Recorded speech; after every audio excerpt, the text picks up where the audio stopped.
Hola queridos amigos y hermanos, bienvenido a su programa Lecciones para la Eternidad. Y un privilegio continuar con hermosas enseñanzas de lecciones de escuela sabática. Y esta vez me encuentro con nuestro querido amigo Joel. Joel, bienvenido. Gracias por estar con nosotros.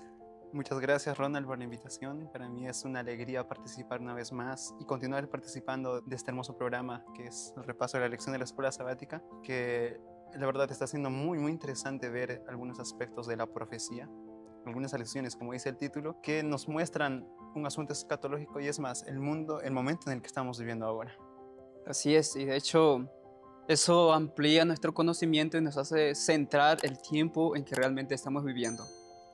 Aprovechando esta oportunidad, yo quería responder hace 2 semanas. Una hermana desde Ecuador hizo una pregunta y de hecho nosotros agradecemos por la pregunta. Algunos ya se han respondido, hubieron algunas personas que preguntaron, sin embargo quizás no hemos tenido la oportunidad de expresar o dar a conocer qué es lo que realmente hacemos, de dónde somos o qué estamos haciendo en este lugar. Nosotros, de hecho, aquí con Joel somos de Perú, sin embargo, en dónde estamos y en dónde estamos grabando esta lección de escuela sabática es justamente aquí en Brasil, Minas Gerais, en Capitolio. Y este lugar es una escuela misionera, como yo no sé cuántos realmente siguen el canal IAG hispano. Sin embargo, usted puede encontrar un contenido más amplio, ¿no? En canal de IAG en portugués. Y puede ver todos los días casi subiendo contenidos, los tipos de materiales que se producen. Y uno de los materiales que quizás ha tenido mayor alcance, que nosotros conocemos como mensajeros silenciosos, es justamente este libro. Y ese libro, a grande controversia, que en español vendría a ser El conflicto de los siglos. Acabamos de llegar hace poco a 1,5 millones de cantidad de libros publicados, ¿no? Así que este tipo de libros está distribuyéndose en todo el territorio brasileño. Inclusive se ha enviado algunos libros, especialmente este libro, hasta Angola, ¿no? Así que es un privilegio participar de este ministerio. Creemos que Dios la está dirigiendo. Y no solamente es conflicto de los siglos, también tenemos otro que es este libro que tenemos por aquí, Felicidad y Plena, que vendría a ser Camino a Cristo. Y también tenemos el libro O Desejado de Todas las Eras, que es el deseo de todas las naciones, tanto en color rojo, y también tenemos por este lado el color azul. Y de hecho este libro, El Conflicto de los Siglos, tiene diferentes versiones. Tiene aquí que fue sacado por la conmemoración de haber alcanzado este límite. Y tenemos colorados también, ¿no? O ilustrados con imágenes, tenemos el libro. Así que es el tipo de trabajo que hacemos. Creemos que Publicaciones es una obra importante en esta última etapa de la historia humana y creemos que Dios es su voluntad que este tipo de materiales llegue a cada familia, a cada individuo. Deberían ser distribuidos como hojas de otoño. Amén. Así que para nosotros es un privilegio. Nosotros participamos apenas aquí como Voluntario. estudiantes, sí, como estudiantes. Estuvimos hace un año como voluntarios y ahora estamos como estudiantes. Ya casi faltan pocos meses, sí, para concluir con los estudios. Y de hecho, Dios seguramente tiene muchas cosas, muchos planes y siempre estamos en la disposición de servir al Señor. No sé si Joel quería agregar alguna cosa también. Que yo estoy bien seguro que el Señor tiene en su corazón el deseo de que seres humanos avancen su obra teniendo este tipo de ministerios. No tomando un ministerio como modelo, sino con las herramientas que tenemos van a avanzar y adelantar la obra del Señor. Y yo sé que el Señor tiene planes para cada uno de nosotros. Aquí hay una escuela misionera, tal vez en los lugares donde usted nos escucha no tenga mucho conocimiento de eso. Sin embargo, para nosotros fue providencia del Señor haber llegado aquí. Puede ser también para usted o para alguien que usted conozca. La escuela misionera aquí es, si no estoy mal, es el próximo año quien comienza también. Las vacantes para el próximo año también están ya disponibles. Pueden entrar en contacto con el director académico para poder hacer su inscripción para el próximo año. y si colocan oración y es la voluntad del Señor, que yo creo que sí es, pueda llegar a este lugar siendo estudiante o tal vez conociendo otro ministerio, tal vez teniendo esta idea que ahora estamos presentando de las escuelas misioneras y ministerios, Señor puede llevarlo a usted para trabajar en su obra. Así que eso es lo que nosotros estamos haciendo en este lugar. Así es, y nosotros apenas formamos parte de ese grupo. Y no solo somos los dos, ¿no? Tenemos aquí muchos hispanohablantes, ¿sí?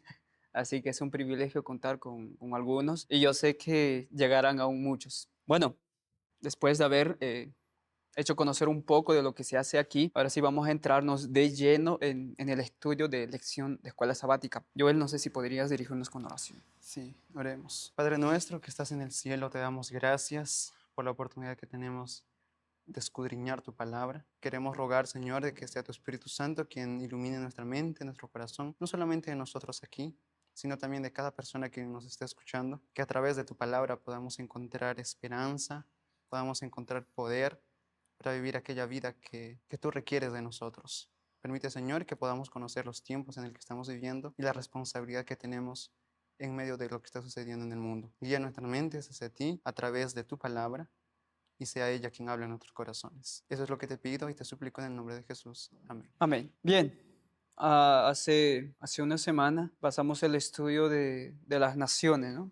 Recordando que la lección está enfocada en algunos principios de interpretación profética. Y hace una semana vimos el asunto de ciertas imágenes que aparecen en las Sagradas Escrituras como las naciones, que representa y cuál es el reino al final que tiene que ser instituido. Y sabemos que es el reino de Dios. Todas las naciones que tuvieron o que han tenido hasta ahora un lugar en el plan de Dios, en la profecía, muchos de ellos ya desaparecieron y ya quedaron en historia.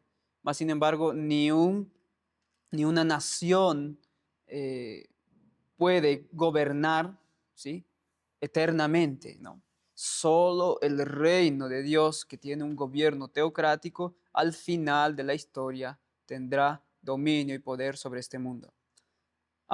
El estudio de esta semana, de hecho, se trata de ver un panorama acerca del trono de Dios, ¿sí? Del trono de Dios y qué es lo que revela ese trono de Dios a la humanidad. Y el título que colocaron es Fundamento de la Profecía. Bueno, yo quisiera, Joel, que leyera el capítulo 6 del libro de Isaías, verso 8, donde Isaías tiene una visión. Dice así, Isaías capítulo 6, versículo 8. Después oí la voz del Señor que decía, ¿a quién enviaré y quién irá por nosotros? Entonces respondí yo, heme aquí, envíame a mí. Interesante la respuesta de Isaías porque vamos a ver ya las escenas de aquí a poquito, pero la respuesta de Isaías es una respuesta bien decidida. Es algo que me llamó la atención, es el Señor habla, ¿quién irá por nosotros? Y él responde, envíame a mí. Esa es la respuesta que debemos tener nosotros.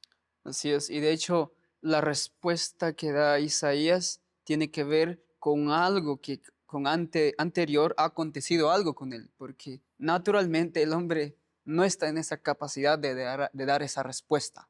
Y de hecho, en el día que va a hablar justamente de Isaías, vamos a enfocarnos acerca de que cómo fue que Isaías dio aquella respuesta decisiva, ¿sí? Bien, más sin embargo, vamos a considerar entonces lo que nos enseña la lección de esta semana. Am, Pasando al día domingo, y de hecho continuamos con la respuesta de Isaías, el título que puse es justamente del libro de Isaías, de versículo 8, ¿no? Capítulo 6, versículo 8, donde dice él, aquí estoy, envíame a mí. Ahora, es interesante en esa visión que se muestra de Isaías, porque Isaías tiene una visión acerca del trono de Dios. Y él ahí ve algunos seres dentro de esa visión. Y la pregunta es esta, ¿no? La pregunta que de hecho la lección misma plantea. Dice, el profeta sabía que el pecado significa nuestra ruina, así como nosotros también sabemos, ¿sí? Y que su resultado es la muerte. Pero en lugar de abandonarnos a las consecuencias de la transgresión, nuestro amoroso Dios nos acerca a Él. La pregunta es, ¿cómo terminó ese encuentro de Isaías con Dios y por qué es eso importante? ¿Por qué aquella visión fue importante para Isaías para dar aquella respuesta? Bien, Joel. Sí, si nosotros analizamos el capítulo 6 de Isaías desde los primeros versículos, vemos algo interesante. Isaías ve la gloria de Dios. Ve, si nosotros vemos Juan capítulo 12, él está viendo a Jesús allá en el trono y está viendo a Jesús antes de encarnarse en toda su gloria. Ahora la pregunta es, ¿qué es la gloria de Dios? Si vamos a Éxodo, en la experiencia con Moisés, cuando él le pide a ver a Dios su gloria, lo que hace Dios es revelarle su carácter. Es interesante eso, ¿por qué? Porque Isaías aquí, más que una alusión externa de la gloria de Dios, él vio algo más, él vio el carácter de Dios. ¿Y por qué decimos eso? Porque en el versículo 5 de Isaías capítulo 6, él dice esto después de contemplar toda aquella escena, que no solamente fue algo visual, sino también algo profundo en el corazón de él. Él dice, ay de mí que soy muerto, porque siendo hombre inmundo de labios y habitando en medio de pueblo que tiene labios inmundos, han visto mis ojos al Rey Jehová de los ejércitos. Él entendió que vio a Dios, él vio la gloria de Dios y él cayó como muerto, dicen los siguientes versículos, porque se sintió indigno. Ahora, yo aquí quiero puntualizar algo, y es que ¿dónde nosotros, como seres humanos, actualmente ahora, vemos la gloria de Dios o vemos revelado el carácter de Dios? ¿Saben? Es en la cruz del Calvario. Yo creo así, que Isaías en cierta manera vio la gloria de Dios, el carácter de Dios, así como fue demostrado en la cruz del Calvario. Y esto es lo que a él lo hizo sentir inmundo, indigno, aún de estar en la presencia de ese Dios. ¿Por qué?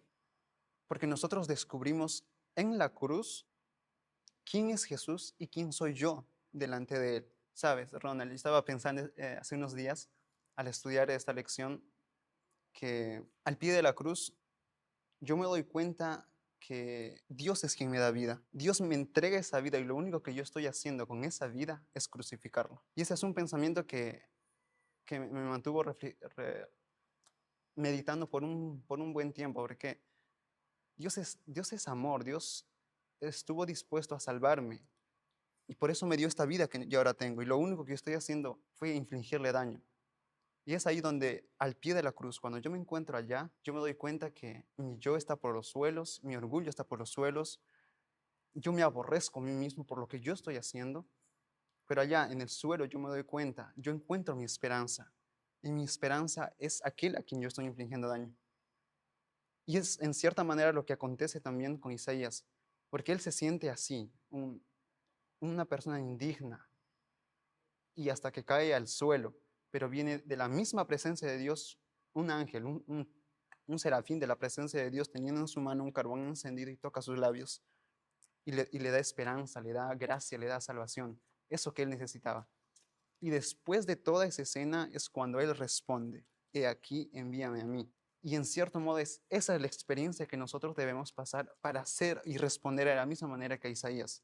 Porque cuando nosotros nacemos de nuevo, dice en Conflicto de los Siglos, en el capítulo 2, que cuando nosotros nacemos en el reino de Dios, nacemos como misioneros. Y es inevitable, es eso lo que nosotros, esa es la respuesta que van a hacer del corazón, que ha entendido el amor de Cristo. Quiero leer aquí la cita del comentario bíblico adventista, donde Ellen White escribe en el tomo 4, página 1161, dice así, está hablando acerca de que el ángel está tocando con el carbón encendido en los labios de Isaías, dice así, como seres humanos, esta es la obra que necesitamos que se haga por nosotros.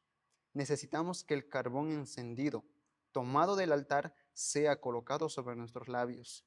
Necesitamos escuchar las palabras, es quitada tu culpa y limpio tu pecado. Esas son las palabras que nosotros necesitamos escuchar como seres humanos pecadores. Y es allí cuando nosotros recibimos las palabras que la respuesta brota de ese corazón agradecido para servir al Señor. Esa es la experiencia que Isaías pasó. Amén. La manera en que como hablaste es un pensamiento profundo porque en la Biblia se nos muestra de que aquellos hombres que vieron a Jehová, porque no solamente fue Isaías, hubieron algunos hombres, inclusive cuando Daniel mismo cuando estuvo frente a Gabriel, él cayó como desmayado. Y a veces uno se imagina, ¿no? De que Isaías ve no solamente el tipo de adoración que recibe allá en su trono. Aquellos seres que se les conoce como serafines están adorando a ese Dios santo, santo, y dice que su gloria llenaba todo ese lugar. Era como un humo. Ahora Isaías se da cuenta de que eh, aquel lugar es realmente tan santo y él se ve como un hombre inmundo de labios. O sea, piensa en esa expresión, porque Isaías se ve un hombre de inmundo de labios y también se ve de que él mismo se considera y dice, estoy muerto. Han visto mis ojos a Jehová. Porque yo no sé, o sea, nosotros no hemos tenido quizás esa experiencia de tener un encuentro con un ser celestial, ni siquiera con un ángel. Pero cuando Isaías ve a Dios sentado en su trono, él dice que estoy muerto. Yo creo que ese es, bien lo mencionaste, esa es la experiencia que nosotros necesitamos tener. Porque muchas veces escuchamos en las Sagradas Escrituras de que, y todo el mundo conoce, de que realmente Jesús murió por mí. Pero no tenemos esa experiencia de decir, estoy perdido. La demanda de Dios es tremenda, es casi imposible de cumplirla. Porque es la experiencia que el hombre necesita es verse que realmente él está perdido sin Dios. Porque eso es lo que Isaías vio la gloria del Señor y él dijo, estoy muerto. Mas vemos de que ese ángel, uno de los serafines que vuela y un carbón encendido toma del altar con las tenazas y coloca en su boca y él dice, quitada es tu culpa y limpio tu pecado. Y esa es la experiencia que, bien lo mencionaste, necesitamos nosotros. Nadie nos puede quitar la culpa ni limpiar nuestro pecado a menos que sea la sangre preciosa de Cristo. Si no me equivoco, no sé, creo que fue en la lección anterior, en primer trimestre, cuando mencionamos de que el pecado en su máxima expresión es matar al Hijo de Dios en la cruz. Eso es el pecado en su máxima expresión. Mas, sin embargo, el amor de Dios en su máxima expresión es morir por seres pecadores que no merecen su amor, mas Dios muestra su amor en la cruz, dándoles otra oportunidad. Mira la diferencia, es enorme, ¿sí?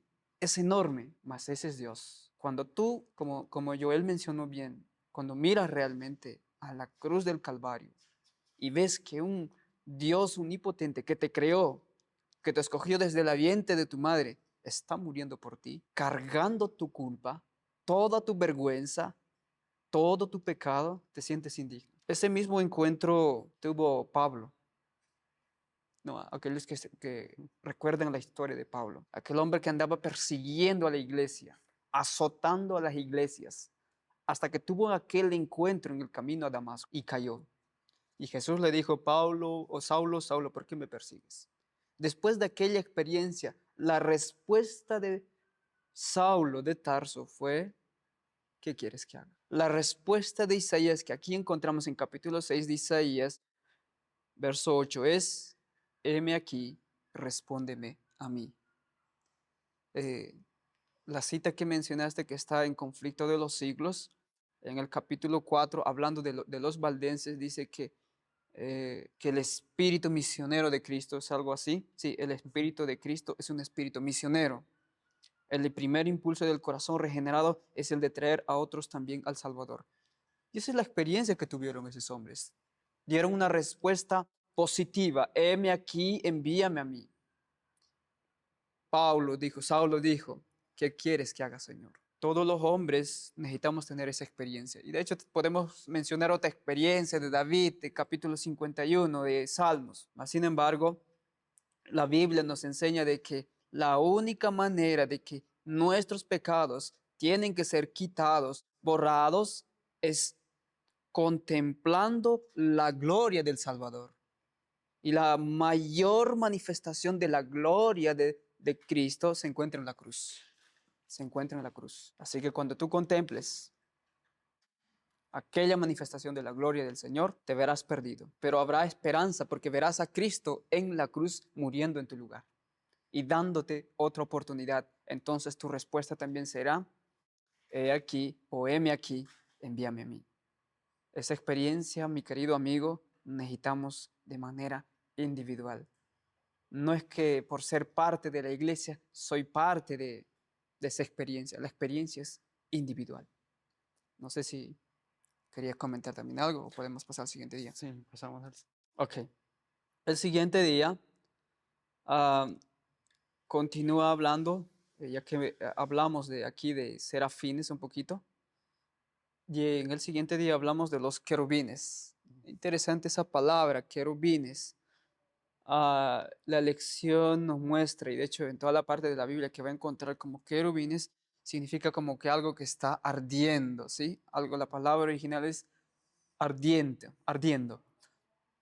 Más sin embargo, en esta ocasión vamos a ver que estos seres fueron colocados para guardar Edén, ¿no? Porque Adán y Eva, después que ellos fracasaron, fueron expulsados del Edén. Entonces, para que ellos no volvieran a entrar al Edén, porque Dios dijo que no vaya a ser que estos tomen o alarguen su mano al árbol de la vida y coman del fruto y que el pecado se perpetúe. Entonces, Dios colocó los querubines en la entrada del Edén para que Adán estuviera lejos del árbol de la vida. Ahora la pregunta es, y bueno, ¿no? O sea, ¿qué función también cumplían esos seres aparte de proteger eh, el Edén para que ningún hombre entrara? ¿Cuál era otra de sus funciones? ¿Y qué tenía que hacer Adán y sus descendientes? Bueno, comentemos un poco sobre esto, sobre este día.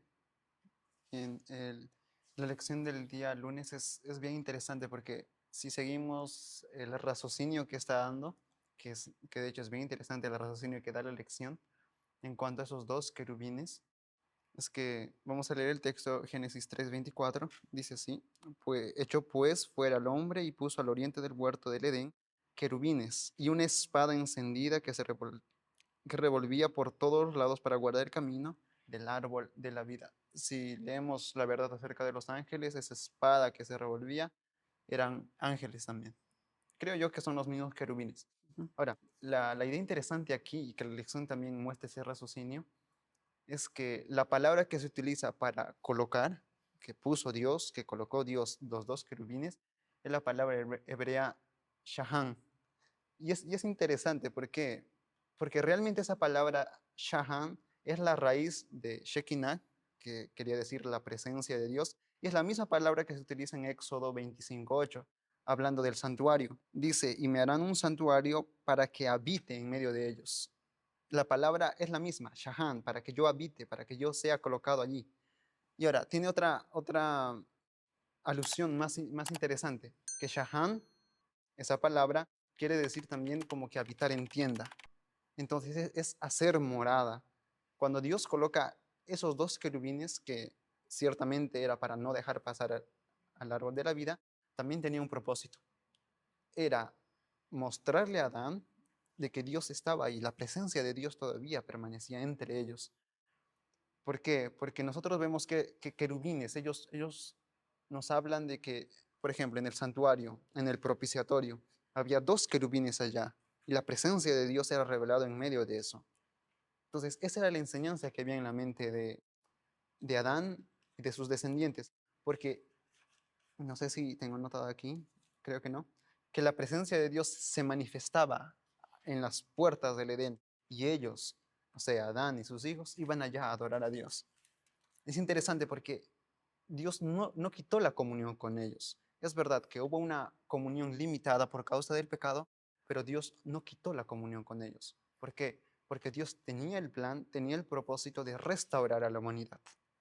Entonces, tomando lo que se habló del día domingo, que Dios está dispuesto a restaurar a aquel hombre pecador, ahora Dios en el día lunes nos muestra que Dios tiene el deseo de estar en comunión con las personas.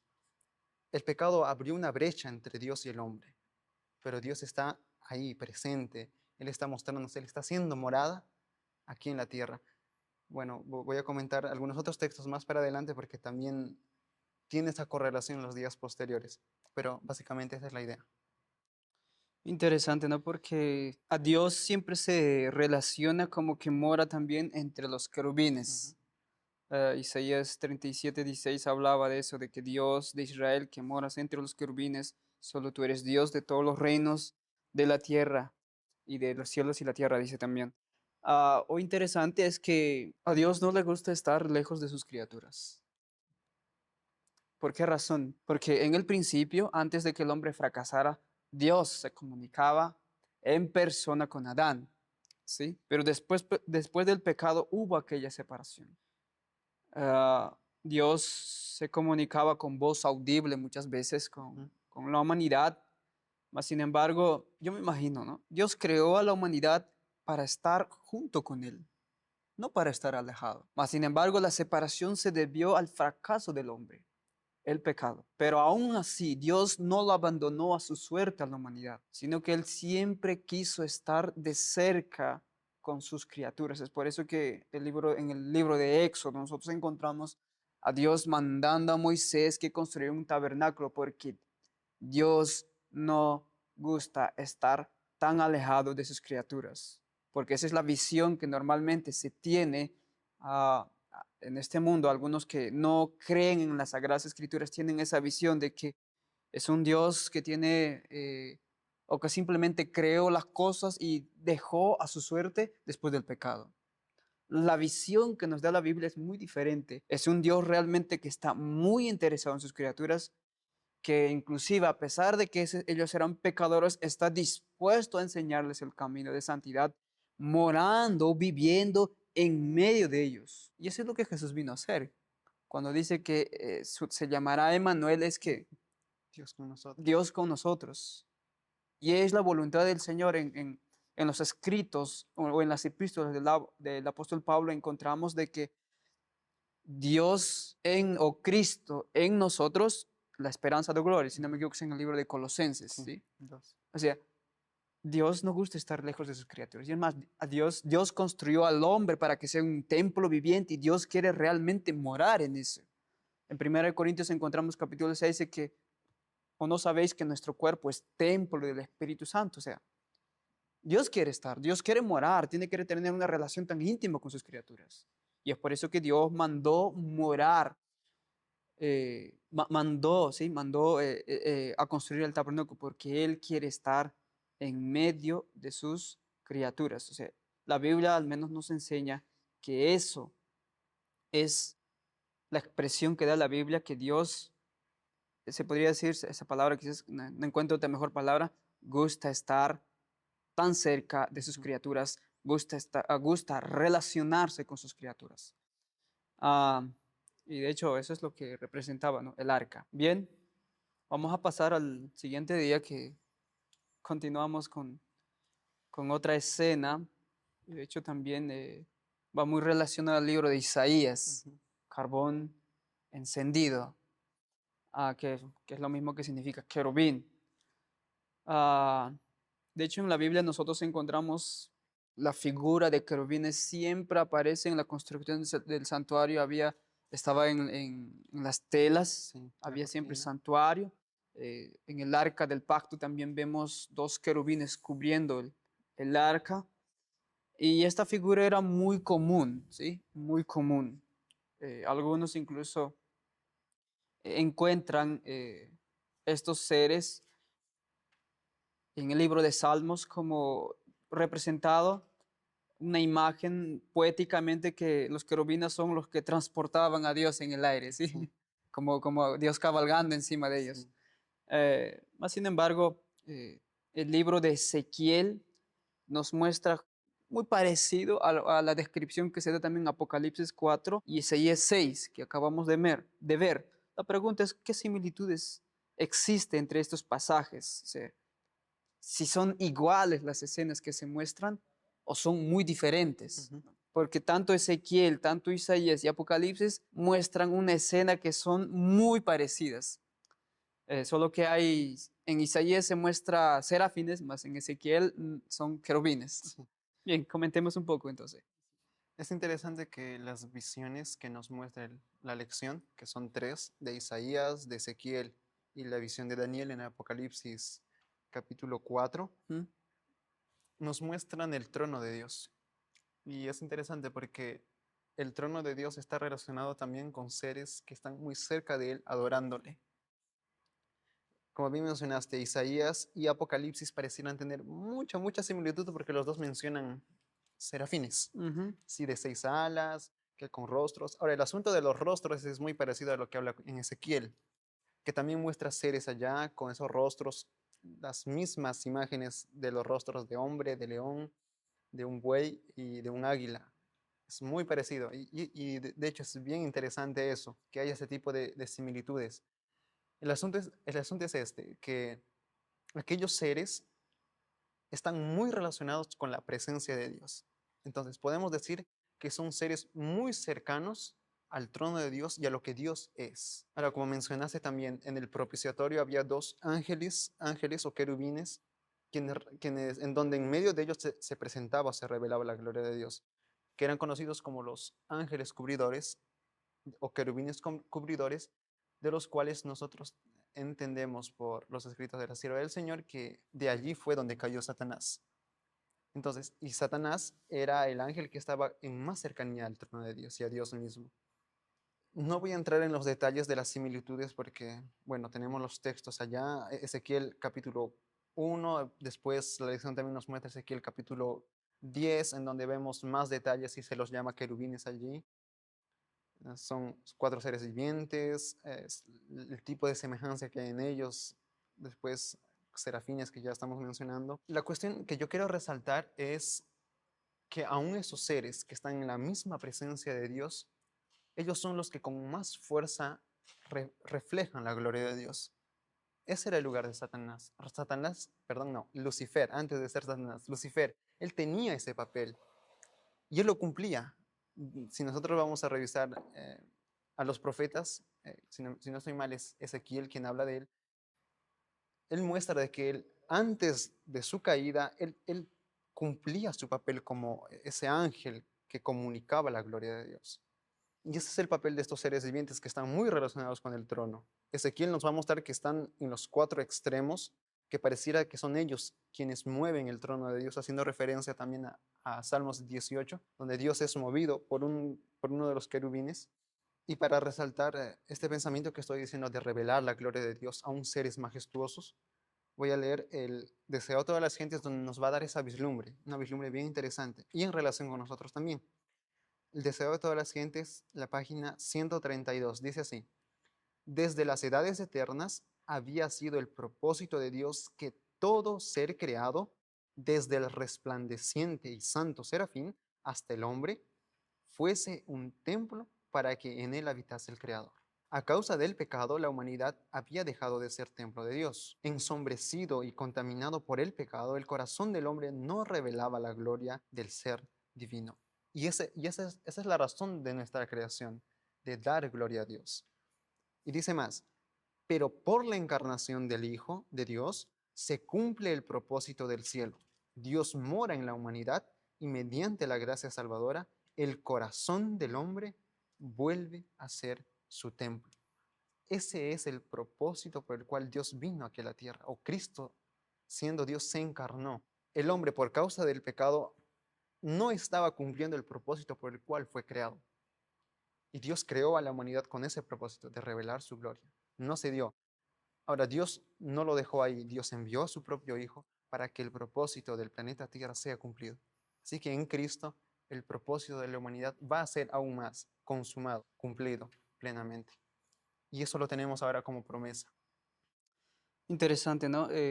Cuando veo estos 4 libros, tanto Isaías 6, Ezequiel 1 y Apocalipsis 4, sin duda alguna nos está mostrando un panorama amplio de lo que realmente es la adoración de Dios.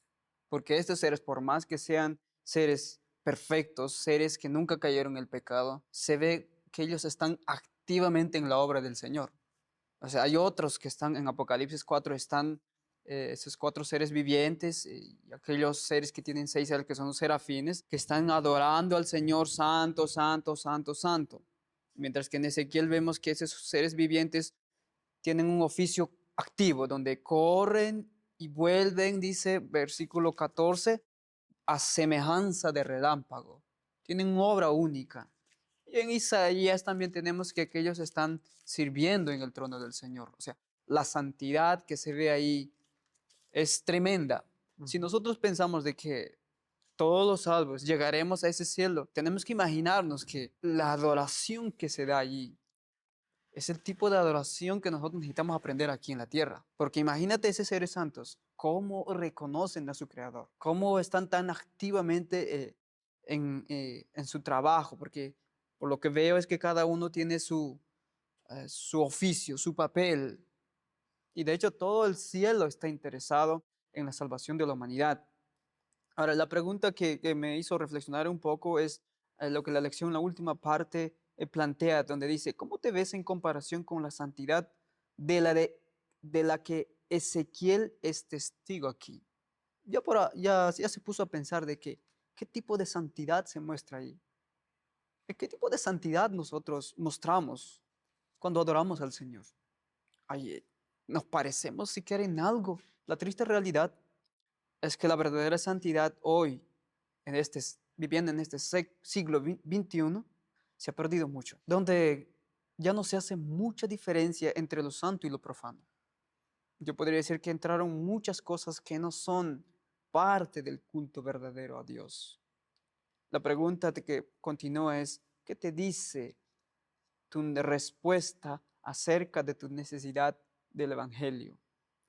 Si allá en el cielo se muestra este panorama de adoración, de que un reconocimiento de la santidad del soberano, ¿cuánto más debe ser de los seres humanos?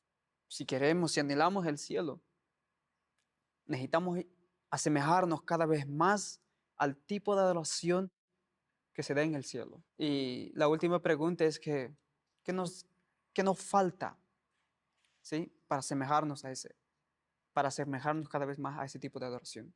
¿Crees que aún es tan necesario el poder del Evangelio en nuestra vida? Porque solo el conocimiento del verdadero Evangelio nos puede hacer que realmente rindamos un homenaje que el cielo merece.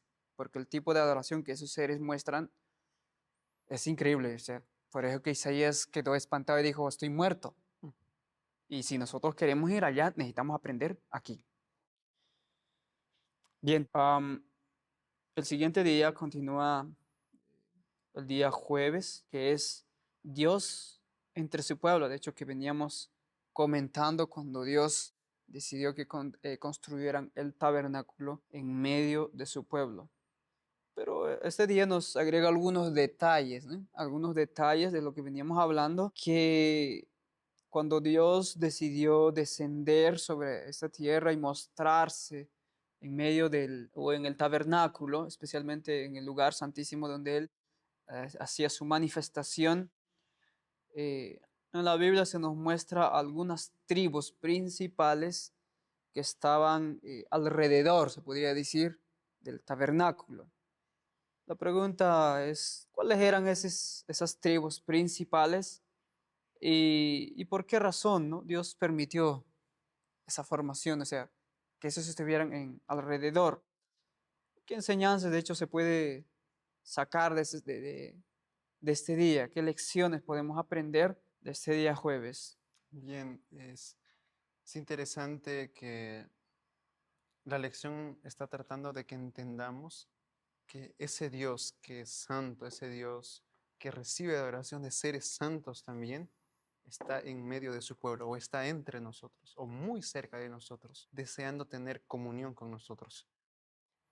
Y para el pueblo de Israel esa enseñanza era vívida, esa enseñanza era hasta, podríamos decir, en un aspecto físico. ¿Por qué? Porque ellos veían la nube de fuego, ellos veían, perdón, la nube y veían esa columna de fuego durante la noche y durante el día la nube. Y ellos recibían lección tras lección de que Dios estaba en medio de ellos, o Dios estaba entre su pueblo. Cuando se construyó el santuario, la presencia de Dios se manifestó allá. Y ahora, la organización no era algo que por ahí se les inventó. La organización también tenía un propósito. Y la lección nos da un detalle interesante. ¿Por qué? Bueno, si revisamos el libro de Números, en el capítulo 2, la lección nos muestra algunos versículos en donde ellos eran formados en un cuadrado, al centro estaba el santuario, y cada cara mantenía, o cada lado mantenía 3 tribus. En total, las 12 estaban alrededor del santuario. Y en la historia de Balaam, cuando suben al monte, él ve al pueblo de Israel bien organizado. Y ese es el propósito de Dios, que cuando las ciudades extranjeras los vieran que es un pueblo peculiar. Por el este estaba como la tribu representante Judá, por el sur Rubén, por el oeste Efraín y por el norte Dan.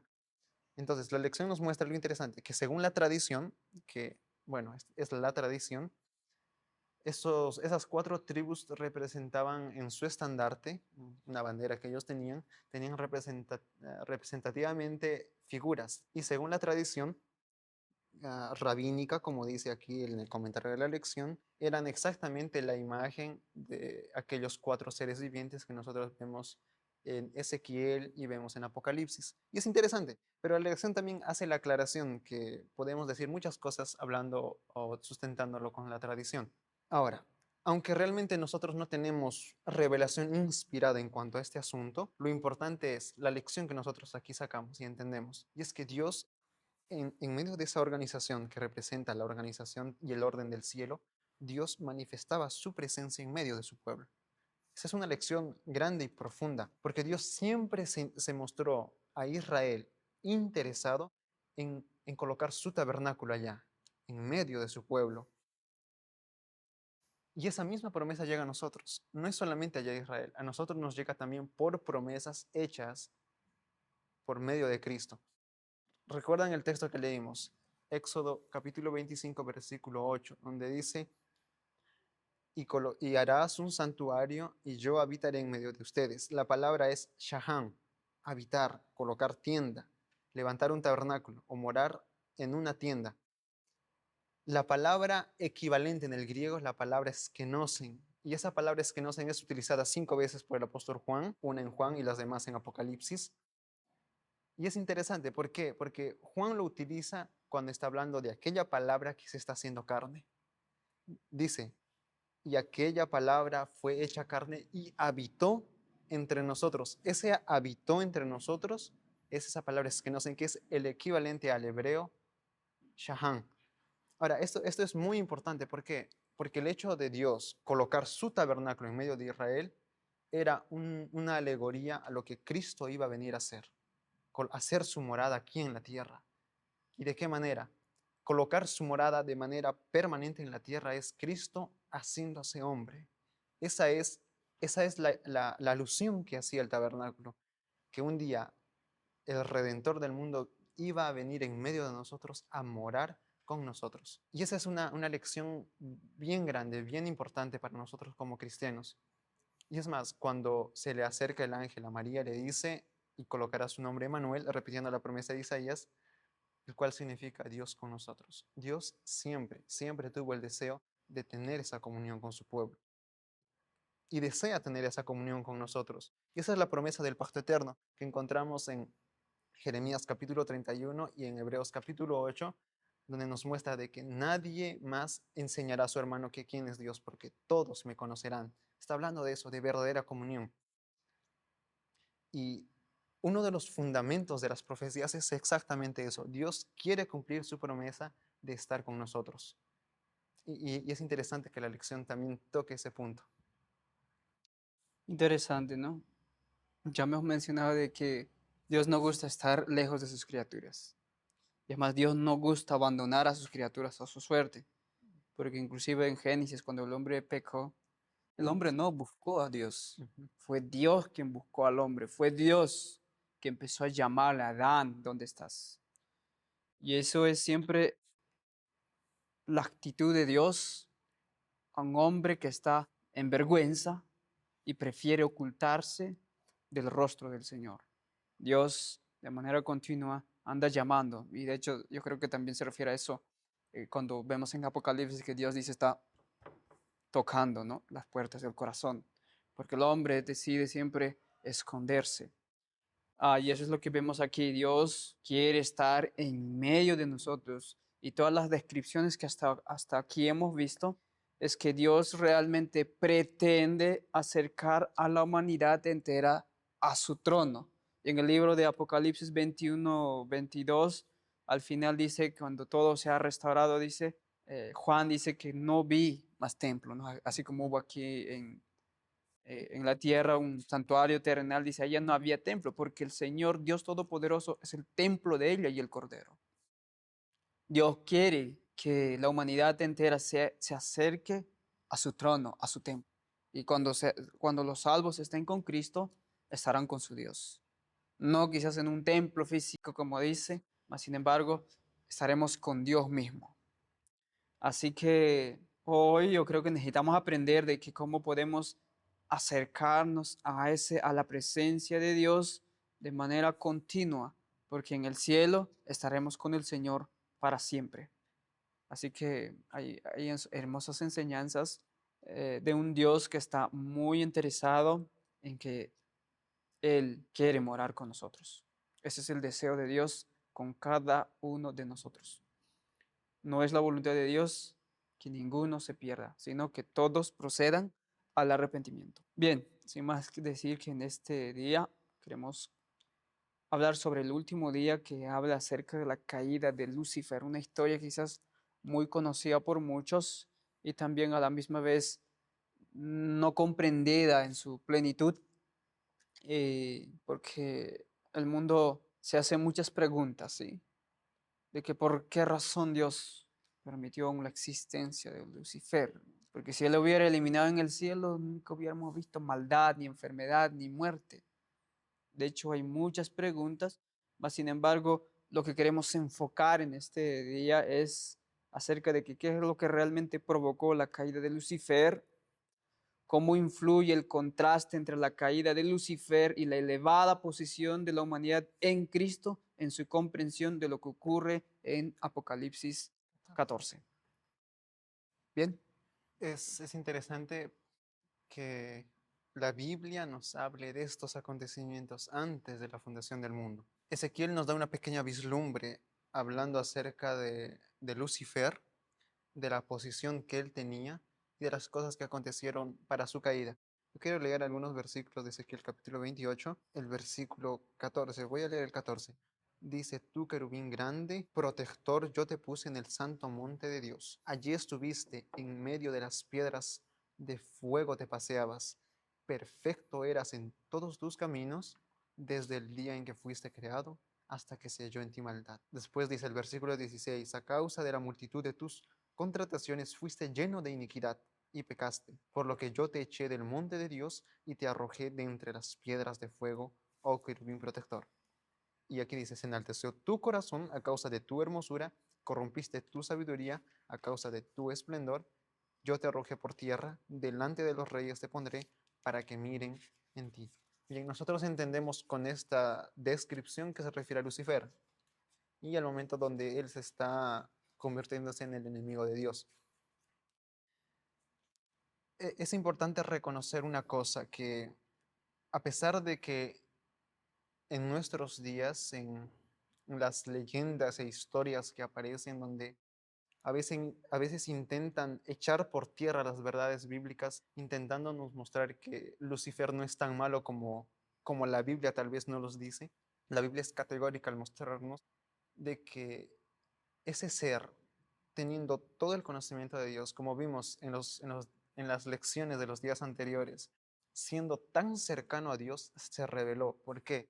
Porque él imaginó que no se le estaba dando la consideración que merecía. Y eso es importante, porque a veces ese mismo espíritu de Lucifer se puede revelar en nosotros cuando yo creo que no me están considerando como yo debería. A veces lo podemos considerar pequeño, pero esas cosas revelan aspectos del carácter de Satanás. Y yo hablaba ese asunto de que hoy en día tal vez leyendas, historias, hasta películas nos muestran a Satanás como un ser que quiso ayudar a veces a la humanidad y que Dios de manera autoritaria lo castigó, lo echó del cielo, pero mi consejo ahora es apeguémonos a la Biblia. La Biblia realmente nos muestra ese Dios, que Dios no es un Dios tirano, no es un Dios de anarquía, es un Dios de verdad y es un Dios de amor. Y si Satanás fue expulsado del cielo es porque él tenía todas las ventajas para permanecer allá y cumplir su propósito, y él no quiso. Él tuvo celos de Dios, tuvo, bueno, en especial de Cristo, tuvo celos de él, tuvo odio hacia él, y empezó a cuestionar la ley que gobierna el cielo y las mentes de las criaturas de Dios. Isaías, el capítulo 14, nos va a mostrar un poquito de lo que había en la mente de este querubín. Dice, como caíste del cielo, oh lucero, hijo de la mañana. Estoy leyendo Isaías 14, 12 al 14.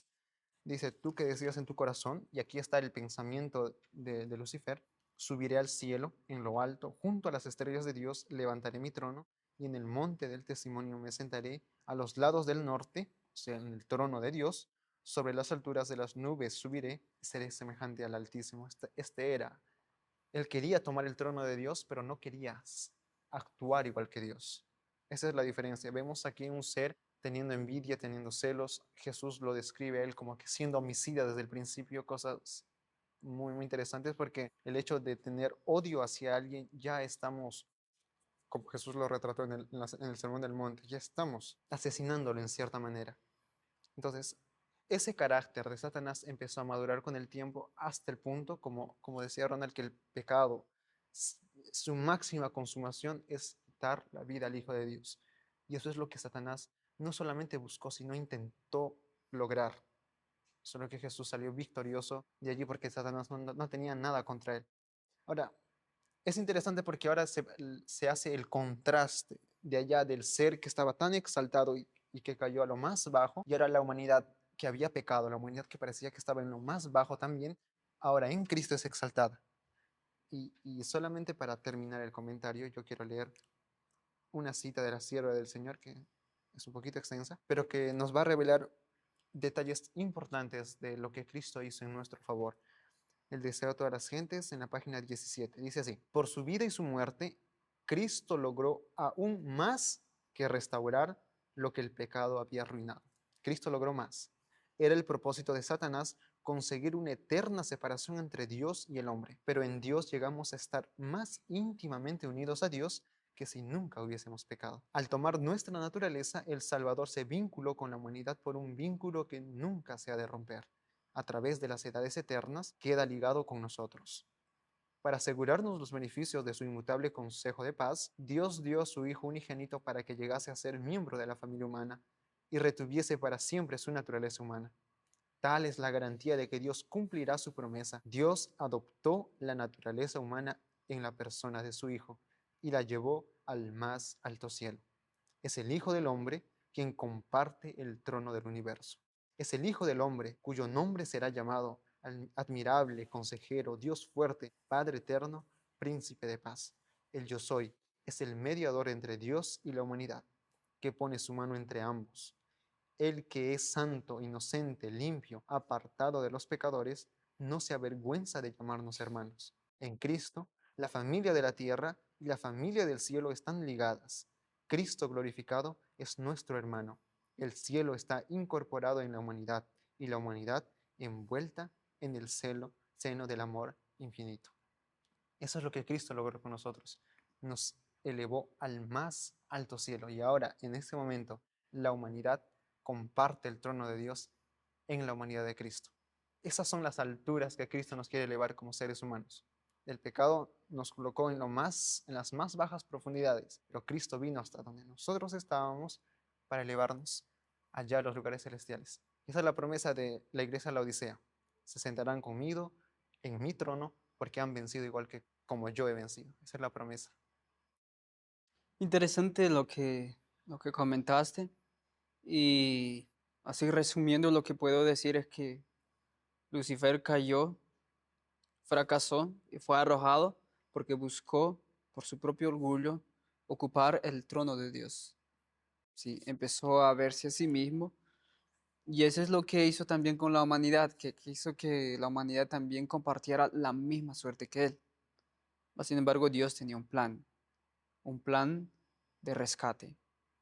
Y es interesante, donde el hombre se encontraba en el lodo del pecado, y a veces uno dice, pero ¿cómo es ese Dios, no? De ese lodo de pecado, Dios lo sube a las alturas nuevamente, a su posición original. Y es más, no solo eso, la lección nos mostraba una cita de que como Lucifer se rebeló, y no solamente fue Lucifer, sino fue una tercera parte de los ángeles que estuvieron a favor de los argumentos de Satanás, todos ellos fueron arrojados del cielo, y eran la tercera parte del cielo, o sea, eran una cantidad muy considerable, casi el cielo, la mitad del cielo quedó vacía. Ahora, la lección nos mostraba una cita que está en la verdad acerca de los ángeles, donde dice que en ese contexto, cuando Lucifer fue expulsado del monte de Dios, dice, en ese contexto, dice la siguiente cita del lenguaje, dice, es muy instructiva, dice, las vacantes que se produjeron en el cielo por la caída de Satanás y sus ángeles eran llenadas por los redimidos del Señor. O sea, imagina la elevada posición que tendrán los seres humanos que no lo merecían, mas porque Dios amó de tal manera que ha redimido a la humanidad para que esos seres humanos ocuparan o completaran el lugar que quedó vacío. Ahora es interesante porque Apocalipsis 14 nos muestra de que Dios realmente va a mostrar en la humanidad lo que Él puede hacer. O sea, de elevarlo a una posición elevada de lo que era el hombre antes de conocer a Cristo. Apocalipsis 14 nos da una descripción de un grupo especial que va a estar en pie cuando Cristo venga. Estos hombres son los que van a pasar un tiempo de tribulación, son los vivos que van a estar en pie. Y nos da alguna descripción, no voy a leerlas todos, yo creo que conocemos muchos, más sin embargo, este grupo se conoce como los 144,000 que tienen el nombre de Cristo, que es, dice, de Él y el de su Padre escrito en la frente, y tienen un cántico nuevo, también cantan el versículo 3, verso 4 dice que no se contaminaron con mujeres, son vírgenes. También dice que son los redimidos de entre los hombres como primicias para Dios y para el Cordero. Y verso 5 termina diciendo así, y en sus bocas no fue hallada mentira, pues son sin mancha delante del trono de Dios. Esa es la calidad de hombres que va a estar cuando Cristo va a volver por segunda vez. O sea, Dios es capaz de llevarlos a esas alturas de hombres y mujeres que en sus bocas no se encontrará ni una mentira. Ellos serán considerados como puros y santos, aunque la descripción dice vírgenes, pero eso representa pureza. Esos serán los seres humanos que alcanzarán esa plena estatura de hombres y mujeres en Cristo. O sea, esa es la altura que Dios quiere que alcance la humanidad. Y eso es aún en la tierra. Pero imagínate cuando lleguen al cielo. Ellos continuarán creciendo en conocimiento y sabiduría porque en el cielo hay un vasto campo abierto para cualquier ciencia de investigación. Dios va a llevarlo a eso. O sea, siempre fue eso la voluntad del Señor. Sabemos que Lucifer fracasará, pero Dios ocupará aquel lugar por los seres humanos que no lo merecían. Mas qué privilegio será de cada uno de nosotros ser parte de ese grupo. Y estaremos en el cielo con nuestro Dios para siempre. Tenemos ese privilegio hoy de ser parte. Así que yo agradezco al Señor por darnos esas promesas tan poderosas porque la humanidad puede alcanzar. Y es más, Dios está operando ahora, ¿sí? El libro, me viene a la mente el libro de Efesios, donde Dios está dispuesto a manifestar las inescrutables riquezas del Evangelio a través de su iglesia, ¿no? Capítulo 3, verso 8 al 9, ustedes pueden leer y Dios quiere dar a conocer, quiere aclarar esa dispensación de ese misterio escondido desde los siglos y quiere Él que la humanidad entera que conozca la multiforme sabiduría de Dios, que ahora es dada a la iglesia. Y cuando la iglesia, la humanidad entera conozca esa multiforme sabiduría de Dios, ese poder del Evangelio de Dios, entonces esos hombres serán elevados a la posición donde antes estuvieron Satanás y sus ángeles. O sea, es el privilegio que se concede a la humanidad. Así que tenemos esa oportunidad, tenemos ese privilegio de ser parte de su grupo. Que el Señor le pueda bendecir en el estudio de esta semana y continúe estudiando, porque encontramos en las Sagradas Escrituras hermosas promesas y todas las promesas nos pertenecen. Dios le guarde. IAG, juntos avanzaremos.